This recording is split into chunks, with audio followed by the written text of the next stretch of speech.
మనం మామూలుగా ఐఏఎస్‌కి ప్రిపేర్ అయ్యేటప్పుడు ఏం చేస్తామంటే, ఏమేమి చదవాలో తెలియక, ఎలా చదవాలో తెలియక, ఓ రోజేమో ఎకానమీ పొద్దున తీసుకుంటాం, మధ్యాహ్నం వరకు ఎకానమీ చదువుతాం, ఈలోగా ఎకానమీ వద్దురా అనుకుంటాం, వెంటనే మళ్ళీ పాలిటీ తీసుకుంటాం, ఈలోగా పాలిటీ వద్దురా అనుకుంటాం, ఈలోగా ఒక యూట్యూబ్ ఛానల్‌లో ఒక వీడియో ఓపెన్ చేస్తాం.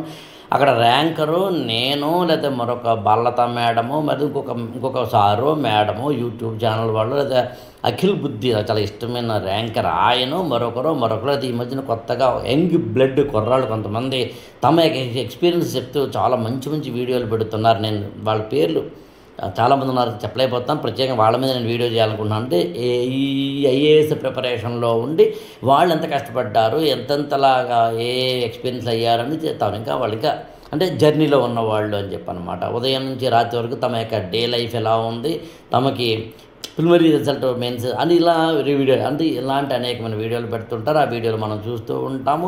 పొద్దున్న ఏం చదవాలో, మధ్యాహ్నం ఏం చదవాలో, రాత్రి ఏం చదవాలో అర్థం కాక లక్ష్మీకాంత్ చదవాలని కొంతమంది అంటారు, వద్దని కొంతమంది అంటారు, మృణాల్ ఎకానమీ అని కొంతమంది అంటారు, నితిన్ సింగ్ అనే ఎకానమీ అని కొంతమంది అంటారు, రమేష్ సింగ్ ఎకానమీ ఉంది కదా అని కొంతమంది అంటారు, ఎథిక్స్కి ఏమో మొదటి చదవాలని కొంతమంది అంటారు, మెయిన్స్కి ముందు చదవద్దని కొంతమంది అంటారు. బాబా ఇవన్నీ చూసేసి రాత్రి వేసరి పడుకుంటాం. ఇలా కొంతకాలం అయ్యేసరికి మనకి ఏం అర్థమవుతుందంటే ప్రిపేర్ అయ్యాం కానీ కన్స్ట్రక్ట్గా ప్రిపేర్ అవ్వలేదనే విషయం అర్థమవుతుంది.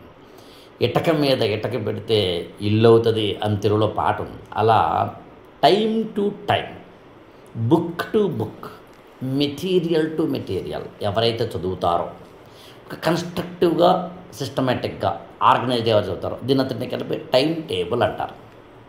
నేను ఇక్కడ స్క్రీన్ మీద ఒక టైం టేబుల్ కూడా మీకు చూపిస్తున్నాను. ఇలాంటి టైం టేబుల్స్ వేసుకోవడం అనేది స్టూడెంట్గా మీకు సాధ్యమే, కానీ కష్టం. ఎందుకు కష్టం అంటే మీకు అందులో ఏది ఎప్పుడు ఎక్కడ ఎలా చదవాలి అని తెలియదు. అందుకని ఒక టైం టేబుల్ వేసుకుందాం. ప్రిలిమినరీ ఎగ్జామినేషన్కి ఒక 200 రోజుల ముందు అనుకుంటే కనుక 200 రోజుల టైం టేబుల్, మెయిన్స్ ఎగ్జామినేషన్కి 100 రోజులు అనుకుంటే కనుక 100 రోజుల టైం టేబుల్. ఏది ఏమైనా టైం టేబుల్ అనేది ఉండి, స్కెడ్యూల్ అనేది ఉండి, కొన్ని పుస్తకాలు చదవక్కర్లేదు, ఎన్సీఆర్టీలో అన్ని పుస్తకాలు చదవక్కర్లేదు, ఎకానమీ లాంటి నితిన్ సింగ్ అని అలాంటి మరోటి ఇలాంటి అన్ని పుస్తకాలు చదవక్కర్లేదు. అసలు ఆశ్చర్యపోతారు మీరు, చాలా పుస్తకాలు చదవక్కర్లేదు. మార్కెట్లో మనకి లిస్టుగా దొరుకుతాయి కదా, అన్ని పుస్తకాలు చదవక్కర్లేదు. ఏ పుస్తకం చదవాలో, ఏ పుస్తకం చదవాలో తెలుసుకోవాలి. ఇలాంటి వాడన్నింటినీ కలిపి నేనైతే ఏమంటానంటే, ఎవరో ఒక గురువు మీకు ఉండాలి అంటాను, వారినే మెంటార్ అంటారు.